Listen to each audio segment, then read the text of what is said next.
तो सबसे पहले सब क्वेश्चन देख लेंगे हम। तो क्वेश्चन इस तरह से, design chain drive to transmit 5 kilowatt from a shaft running at 500 RPM with reduction ratio 3.4। जो रिडक्शन रेशो अपने को आई है वो दे दिया है, मतलब N1/N2 is equal to Z2/Z1 equal to I, उसका ये फॉर्मूला रहता है। तो गिवन डाटा लिख लेंगे। सबसे पहले पावर दिया है 5 किलोवाट पे डिज़ाइन करना है अपने को। N1 जो रनिंग शाफ्ट है, इनपुट स्पीड 500 आरपीएम है, ठीक है। आई दिया है, रिडक्शन रेशो 3.4। तो N1/N2 इक्वल टू आई रहता है, आई दिया है अपने को, वहाँ से अपने को N1 पता है, N2 मिल जाएगा, N2 147.05 आरपीएम मिल गया अपने को, ठीक है। अब यहाँ से डिज़ाइन प्रोसीजर चालू होता है अपना। यहाँ पे अपने को सबसे पहले बेसिक जो टर्म्स है वो सब फाइंड करना पड़ेगा। तो सबसे पहले PHG 7.76 पे जाके सबसे पहले सर्विस फैक्टर अपने को कैलकुलेट करने का, क्योंकि उसी के बेस पे सारी आगे डिज़ाइन अपने को फाइंड करना है। तो सबसे पहले PHG 7.76 पे जाएंगे हम। वहाँ पे जो सबसे नीचे वाला टेबल है, तो वहाँ देखो सब KS सर्विस फैक्टर, वो सबका मल्टीप्लिकेशन रहता है K1 K2 से K6 तक। तो यहाँ पे ज़्यादा सब में कोई डिफरेंस नहीं है, मतलब कुछ भी अपन एज्यूम करके वैल्यू ले सकते हैं। जैसे K1 हम क्या लेंगे, K1 लेंगे हम, वो जो है वो लोड फैक्टर है, ठीक है। K1 वो कांस्टेंट लोड के लिए 1 रहता है, वेरिएबल लोड के लिए 1.25 रहता है। तो सब में क्या करने का, बीच की वैल्यू सब में से एज्यूम करते जाने का। अगर क्वेश्चन में कुछ दिया नहीं है तो, अगर क्वेश्चन में स्पेसिफिक मेंशन है तब करना, नहीं तो फिर ज़्यादा कुछ फ़र्क नहीं आएगा, सबका मतलब जो वैल्यू है आसपास ही है, तो इतना कुछ फ़र्क नहीं आएगा। तो के सब में से बीच बीच की वैल्यू ले लेने का। तो K1 से K6 तक सब अपने को यहाँ पे वैल्यू है, सबका मल्टीप्लिकेशन करेंगे, KS मिल जाएगा, ठीक है। तो सर्विस फैक्टर हम लोग को मिल के आएगा 1.5625, ठीक है। उसके बाद पिच सिलेक्शन करना है अपने को। तो उसके लिए हम पेज नंबर PHG में 7.71 पे आओ। तो वहाँ पे यहाँ से चेन ड्राइव अपना चालू होती है, जो है स्पेसिफिकेशन ऑफ चेन से, जो यहाँ पे चेन नंबर्स है और उसकी पूरी स्पेसिफिकेशन है, तो वो अलग अलग मतलब फॉर्मेट में है। तो यहाँ पे देखो जो थर्ड वाला कॉलम है, पिच वाला कॉलम, उसमें देखो पिच mm में है, वो 6, 8, 9.525, 12.7, 15.875, ये सब अलग अलग स्टैंडर्ड मार्केट्स में ये सब पिच अवेलेबल है। तो जो ऑप्टिमम रहता है, मतलब जो नॉर्मल हम लेके डिज़ाइन करते हैं, वो क्या रहता है 12.7, 9.25, 12.7 और 15.875, इसी के बीच में लेके रह के हमको डिज़ाइन करना है ना। तो उसमें बीच की वैल्यू ले लेंगे, कोई भी एक बीच सेलेक्ट करके हम डिज़ाइन कर सकते हैं। तो जनरली डिज़ाइन में क्या करना है, मतलब बीच की कोई वैल्यू लेके हम डिज़ाइन करना है, ताकि अपर लिमिट और लोअर लिमिट दोनों सेटिस्फाई हो जाए। तो 12.7 पिच कंसिडर कर लेंगे हम, आप कुछ भी कर सकते हैं। तो 12.7 पी लेंगे, पिच मिल गई अपने को यहाँ से। उसके बाद PHG 7.78 पे आओ। PHG 7.78 पे आके यहाँ से अब हमको जो स्मॉलर स्प्रॉकेट है, ठीक है, स्प्रॉकेट जिसके ऊपर अपनी चेन माउंट होती है, उसका डायमीटर निकालना है। और उसके बाद बिगर का डायमीटर निकालना है। तो सबसे पहले जो नंबर ऑफ़ टीथ है वो एज्यूम कर लेंगे। मतलब कैसे एज्यूम करते हैं उसको, जो स्पीड वेरिएशन है, अगर 4% तक हम लोग स्पीड अगर वेरिएशन कर रहे हैं उसकी, मतलब स्पीड आगे पीछे करें 4% तक, तो 11 टीथ लेते हैं। और अगर 1.6% तक स्पीड वेरिएशन करें तो 17 टीथ लेते हैं अपन स्मॉल स्प्रॉकेट पे, Z1 पे। और अगर 1% स्पीड वेरिएशन हम कंसिडर कर रहे हैं तो उसके लिए 24 टीथ हम एज्यूम करेंगे। तो जब ये डिज़ाइन में हमको अगर क्वेश्चन में स्पेसिफिक अगर कुछ मेंशन नहीं किया है, तो हमको पिच मतलब जो Z1 है स्मॉल स्प्रॉकेट के ऊपर जो टीथ है वो 25 लेके एज्यूम करना है। मतलब हम assuming fluctuation of speed less than 1%, ठीक है। अब मैंने बताया अगर 1% है तो 24 टीथ लेंगे, और अगर लेस देन 1 है तो 25 लेके एज्यूम आगे बढ़ने का अपने को। तो D1 क्या क्या चाहिए, D1 मतलब डायमीटर ऑफ स्मॉल स्प्रॉकेट है, P pitch upon sine 180 upon Z1 number of teeth on Sprocket है। तो यहाँ से अपने को सब पता है, यहाँ से D1 मिल जाएगा 101.33 mm, ठीक है। यहाँ पे D1 मिल गया अपने को। अब Z1 अगर अपने को मिला तो Z2 भी मिल जाएगा, और रिडक्शन रेशो के फॉर्मूले से I is equal to Z2/Z1 से अपने को रिडक्शन रेशो मिल गया। रिडक्शन रेशो तो पता था अपने को, तो Z1 भी पता था, तो Z2 मिल गया। Z2 के अपने पास 85, मतलब जो बिगर स्प्रॉकेट है उसके ऊपर 85 टीथ है अपने पास, ठीक है। और यहाँ से भी D2 मिल जाएगा। D2 के था 343.69 mm, उसी के नीचे वाला फॉर्मूला है, बिगर जो स्प्रॉकेट है। उसके बाद पिच लाइन वेलोसिटी या जो चेन वेलोसिटी, जो चेन अपनी जो सर्कुलेट हो रही है उसकी वेलोसिटी कितनी है। तो वेलोसिटी का एकदम सिंपल सा फॉर्मूला है पाई डी एन बाई 60। कोई भी मतलब सर्कुलर चीज़ अगर वो रोटेट हो रही है तो उसका वेलोसिटी का फॉर्मूला है पाई डी एन बाई 60।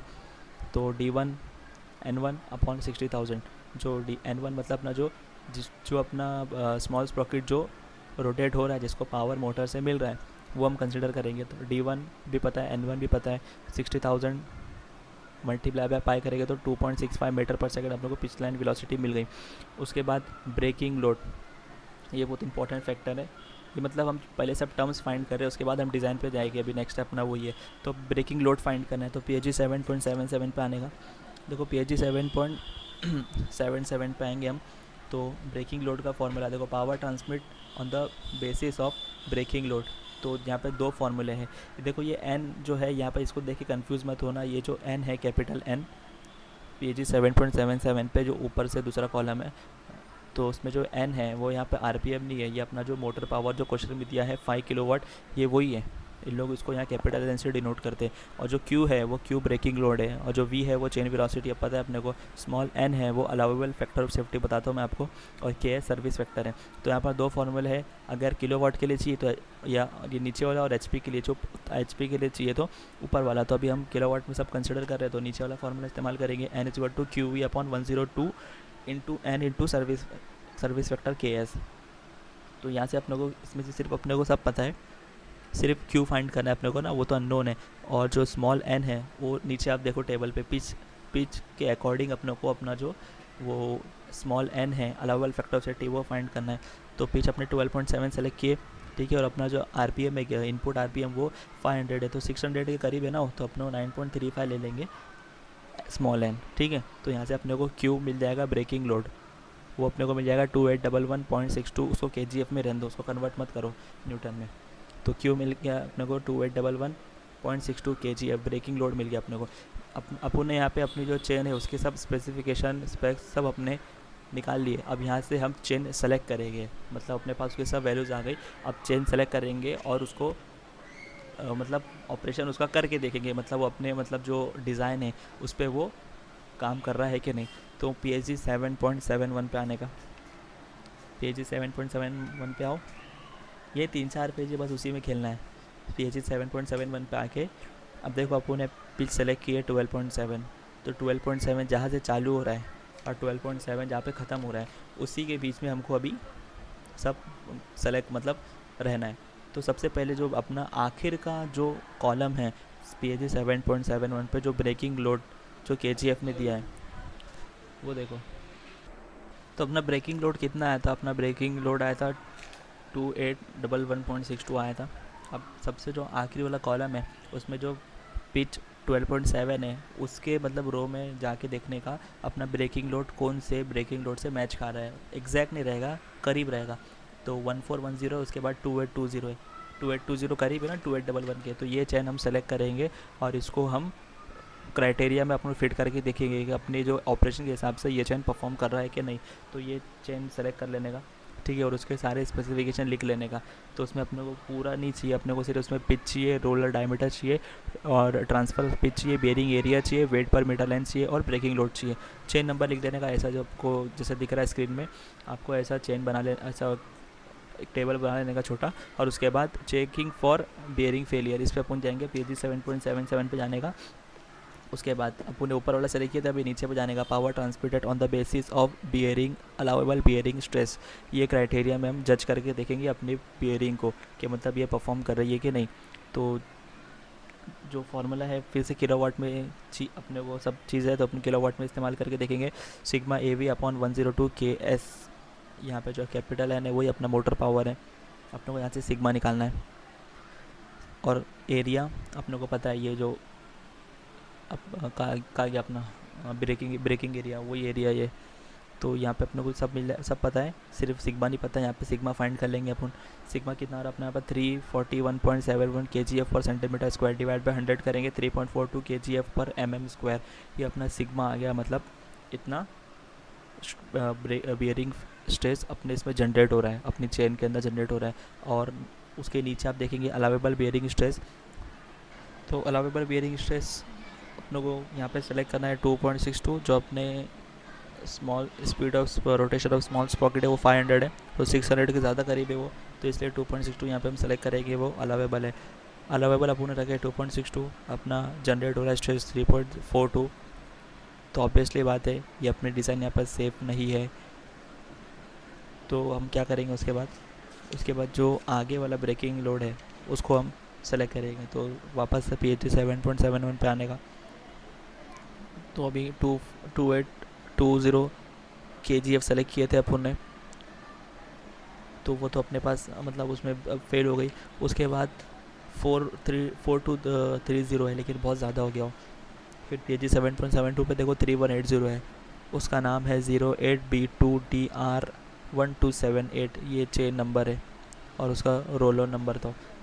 तो ये अब सेम प्रोसीजर पूरा फॉलो करेंगे। तो सिग्मा यहाँ पे अपने को निकल के आएगा 3, जो ऑब्वियसली फिर से बड़ा है वो 2.62 से, तो ये भी चेन जो हमने सेलेक्ट की है वो फेल हो जा रही है अपने ऑपरेशन में। उसके बाद 4230 जो पीछे PHG 7.71 पे देखे थे अपन ने, वो चेन यहाँ पे हम सेलेक्ट करेंगे। वो चेन सेलेक्ट करके फिर पूरा उसका डेटा लिखने का, फिर वापस निकालने का, जब तक सेफ नहीं होंगे जब तक ऐसा अलग अलग चेन सेलेक्ट करते जाने का। तो यहाँ पे सिग्मा अपने पास आया 2.27, जो ऑब्वियसली 2.62 से छोटा है, तो यहाँ पर अपनी चेन सेफ हो गई। तो अपन ने चेन कौन सी सेलेक्ट किए, चेन नंबर 08A3TR40, ये अपन ने चेन सेलेक्ट किए। ये अपनी चेन सिलेक्शन यहाँ पे कंप्लीट होती है। उसके बाद सेंटर डिस्टेंस निकालने का, मतलब दो स्प्रॉकेट के बीच में सेंटर डिस्टेंस कितना है, तो PHG 7.74 पे आने का। PHG 7.74 पे आके जो AP है वो AP देखो वो 30 to 50 के बीच मल्टीप्लाई बाय पिच रहती हो, तो ये क्या है, वो how many times pitch in the centre distance हो, और वो A/P नहीं है, ये याद रखना। तो उसके बाद लेंथ ऑफ चैन का फॉर्मूला है LP2, तो PHG 7.75 पे सबसे पहले वाला formula 2AP plus Z1 plus Z2 upon 2 plus Z2 minus Z1 upon 2 pi upon AP, और उसका ऊपर वाले का स्क्वायर। ये सब इसमें से अपने को सब पता है यहाँ पे। अब तो अपने को LP निकल जाएगा 138 mm, 135.056 आ रहा है। उसके आगे लिखा है to be corrected to an even number, तो अपने को वहाँ पे 138 mm करेक्ट कर लेना है। उसके बाद जो फाइनल सेंटर डिस्टेंस उसी के नीचे वाला फार्मूला है third, final centre distance corrected to an even number of pitches, तो वो formula A = E plus √E² minus 8m upon 4 into P। यहाँ पे अगर M पता करना है तो नीचे है, E पता करना है तो उसका भी नीचे फार्मूला है। सब चीज़ अपने को पता है, छोटे छोटे फार्मूले से निकाल लेंगे हम। तो अपने को यहाँ पे A भी मिल जाएगा, A कितना आया अपना 512.70 mm अपने को मिल गया, फाइनल सेंटर डिस्टेंस भी मिल गया। उसके बाद ये दोनों चीज़ निकली। उसके बाद अपने को जाना है check for actual factor of safety. अपने जो फैक्टर ऑफ सेफ्टी सेलेक्ट किए थे, अब एक्चुअल फैक्टर ऑफ सेफ्टी क्या है वो सेलेक्ट करना है। PHG 7.78 पे वापस जाने का। तो PHG 7.78 पे सबसे पहला देखो जो ब्रैकेट में स्मॉल n है वो एक्चुअल फैक्टर ऑफ सेफ्टी है, should be greater than allowable. Allowable कितना था अपना 9.35 था ना पीछे, और अपना अब ये शुड बी ग्रेटर दैन, ये हमेशा ज़्यादा आना चाहिए। तो उसका फॉर्मूला है capital Q upon summation of P, capital Q वो अपना है ब्रेकिंग लोड। तो अपने अब भी आया अपने पास 42 कितना था वो 4230 KGF। समेशन ऑफ P के लिए देखो नीचे PT PC PS सब नीचे फार्मूला है, सबकी मदद से अपने को समेशन ऑफ P मिल जाएगा। तो समेशन ऑफ P कितना है 307.53 KGF आया। 4230 अपने पास कैपिटल Q है अपॉन समेशन ऑफ P करेंगे अपने को, तो यहाँ से अपने को अब एक्चुअल फैक्टर ऑफ सेफ्टी मिल जाएगा, वो है 13.75, और अलाउेबल कितना था 9.35। तो शुड बी ग्रेटर देन होना चाहिए, तो ग्रेटर देन है, तो अपना यहाँ पर फैक्टर ऑफ सेफ्टी भी सही है। उसके बाद शाफ्ट डिज़ाइन पे आने का। अब अपना स्प्रॉकेट सब डिज़ाइन हो गया। अब जो शाफ्ट से पावर ट्रांसमिट हो रहा है वो शाफ्ट अपने को डिज़ाइन करने का। तो इनपुट शाफ्ट है जो अपना स्मॉल स्प्रॉकेट के ऊपर कनेक्ट है, उसका टॉक निकालना। टॉक का फॉर्मूला 9.5/10⁻⁶ मल्टीप्लाई बाय n। ये n RPM नहीं, ये r ऊपर वाला जो n है वही अपना मोटर पावर है 5 किलोवाट अपॉन n1 क्या है इनपुट शाफ्ट स्पीड है। तो जो कैपिटल N है वो रहता है motor power into service factor, ठीक है, किलोवाट में कन्वर्ट करने के लिए। तो MT निकल के आ गया 149.21 इंटू 10⁻³ न्यूटन mm हो गया। उसके बाद टॉर्क मिल गया अपने को। उसके बाद बेंडिंग मोमेंट का नीचे फॉर्मूला है लोड ऑन शाफ्ट का। PHG 7.78 पे ये KL इंटू PT ठीक है। के एल क्या है अपना, के एल लोड फैक्टर है, तो हॉरिजॉन्टल अप टू 40 डिग्री तक शॉक लोड है अपना, तो 1.3 लिए। पी टी अपने को अब भी पता, ऊपर से निकाले अपन ने 300.7 आया, तो क्यू नॉट मिल गया अपने को यहाँ से। अब बेंडिंग मोमेंट के लिए आप ये डायग्राम देखो, जो जो स्प्रॉकेट है और वो स्मॉल एल है वो अपना लेंथ ऑफ शाफ्ट है, तो जो ऊपर से क्यू नॉट लोड आ रहा है वो बराबर 2 हिस्सों में डिवाइड हो जाएगा, Q not by two, Q not by two. उसके बाद नेक्स्ट पेज पे आप देखो, अपने को यहाँ से ना कैपिटल एल निकालना है एकदम, मतलब कैपिटल एल निकालना है, तो उसके लिए एम्पेरिकल रिलेशन है। C1 जो है अपना वेट, जो अपने चेन सेलेक्ट की है उसके अंदर अपने को लेंथ है, PAG 7.7 पे 7.1 पे है वो, तो C1 भी मिल गया। 8 C3 ट्रांसफ़र पीछे वो भी अपने को पता है 2PT प्लस C1 रहता हो, C3 2PT प्लस C1 रहता है, और PT ट्रांसफ़र पीछे ये भी अपने को अपने टेबल में से मिला है जहाँ पे पूरे चेन सेलेक्ट की है। तो यहाँ पे अपने को बस यहाँ पे आप देखेंगे आपको एल मिल जाएगा। एल क्या है 2C3 अपने को मिल गया, ऊपर से एल भी मिल गया। तो बेंडिंग मोमेंट क्या रहता, फोर्स इंटू परपेंडिकुलर डिस्टेंस, कोई भी एक तरफ, अरे सॉरी, जो एम पी है वो क्यू नॉट बाई टू, कोई भी एक तरफ का बेंडिंग मोमेंट निकालने के लिए Q not by two multiply by L by two हो जाएगा। सब यहाँ पे अपने को पता है, बेंडिंग मोमेंट में मिल गया। तो इक्विवेलेंट जो टॉर्क रहेगा वो under root of torque M T square plus M B square रहता है, ये तो अपने को पता है। तो एम टी भी पता है, एम बी भी पता है अपने को, यहाँ से इक्विवेलेंट टॉर्क मिल गया। अब इक्विवेलेंट टॉर्क मिला तो यहाँ से अपने को डायमीटर ऑफ शाफ्ट मिल जाएगा, जो अपना इनपुट शाफ्ट है जो अपना स्प्रॉकेट से कनेक्ट है, तो उसका formula DS1 is equal to under root of cube root of 16TE upon pi into वो अलावेबल शेयर स्ट्रेस है 33.75। DS1 अपने को निकल के आ गया 29.29, उसको राउंड ऑफ कर लेंगे 30 mm, मतलब 30 mm का इनपुट शाफ्ट है अपना। और डायमीटर ऑफ हब, उसका जो हब है वो 1.5 टाइम्स डायमीटर ऑफ शाफ्ट रहता है, वो 45 mm मिल गया। और जो लेंथ ऑफ हब है वो length of hub C3 plus 5 से 10 के बीच में कोई भी एक वैल्यू ले लेने का, तो C3 अपने को पता 36.76, और 5 से 10 के बीच में 8.24 वैल्यू लिया अपन ने, तो 445 mm अपना लेंथ ऑफ हब भी आएगा। तो यहाँ पर अपना चेन डिज़ाइन फिनिश होता है। Thank you.